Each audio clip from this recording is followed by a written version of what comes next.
छत्तीसगढ़ की राजधानी रायपुर से खबर, जहां राजीव गांधी न्याय योजना की दूसरी किस्त के लिए सरकार जल्द ही अब कर्ज लेने जा रही है। 1300 करोड़ रुपए का कर्ज लेने की तैयारी कर रही है भूपेश सरकार। बता दें आपको कि 20 अगस्त को न्याय योजना की दूसरी किस्त जो है सरकार को देना है और कर्ज से जो 1300 करोड़ रुपए की राशि मिलेगी, इसके अलावा 1500 करोड़ की दूसरी किस्त जो है सरकार उसे देगी। छत्तीसगढ़ का कुल कर्ज राज्य के बजट का 50% है। राज्य का बजट 1 लाख करोड़ रुपए है। कर्ज फिलहाल जो है छत्तीसगढ़ सरकार पे इस वक्त करीब 51,000 करोड़ रुपए का कर्ज पहुंच गया। हम रुक करेंगे मोहन तिवारी, हमारे विशेष संवाददाता इस वक्त हमारे साथ लाइव जुड़ गए हैं ज्यादा बातचीत के लिए। मोहन, जाहिर है कि एक तरफ जो है सरकार को पैसे भी देना है, यानी कि किस्त भी देना है, और दूसरी तरफ सरकार जो कर्ज लेने जा रही है, तो एक तरह से आर्थिक भार सरकार के ऊपर बढ़ने वाला है। क्या जानकारी?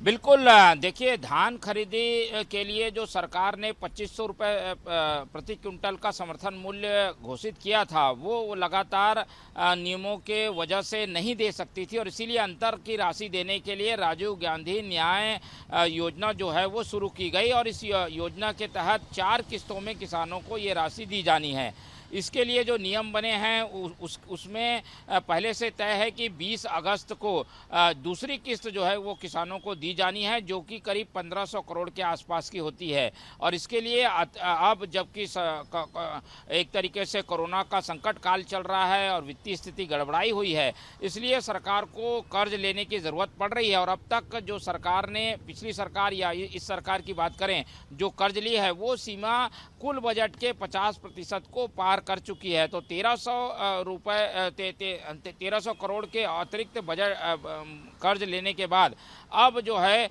ये कर्ज की जो राशि है या कहें सीमा है 51,000 करोड़ के आसपास पहुंच जाती है। तो इस तरीके से सरकार की कोशिश है कि करीब 1500 करोड़ जो कि दूसरी किस्त है किसानों को दी जाने वाली, इसकी एक तरीके से व्यवस्था करने के लिए 1300 करोड़ की ज़रूरत है। अब जब ये कर्ज सरकार ले रही है तो इसको लेकर विपक्ष सवाल उठा रहा है। उसका कहना है कि सरकार लगातार कर्ज लेकर अपनी स्थिति को बचाने की कोशिश कर रही है, लेकिन जो ये कर्ज है वो छत्तीसगढ़ पर भारी पड़ने वाला है। तो कर्ज को लेकर आज पूरे दिन हमें सियासत देखने को मिलेगी।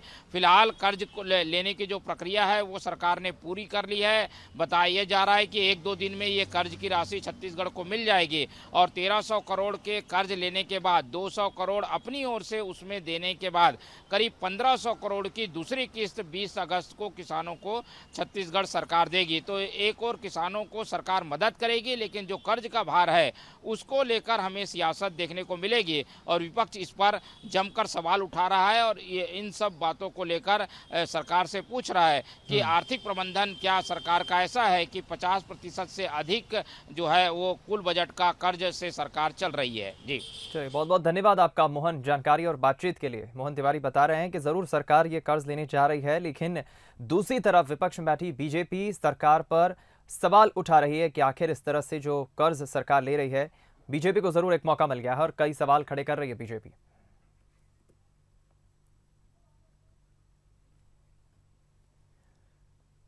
इधर रायपुर से ही खबर, जहां कांग्रेस में जिलों की कार्यकारिणी बनाने की कवायद अब तेज हो गई है। जिलों में कार्यकारिणी और ब्लॉक कमेटियों का गठन किया जाना है, जिसकी कवायद अब तेज हो गई है। समन्वय समिति की सहमति के आधार पर तैयारियां शुरू हो चुकी हैं। जिले के प्रभारी मंत्रियों को जिम्मेदारी दी गई है।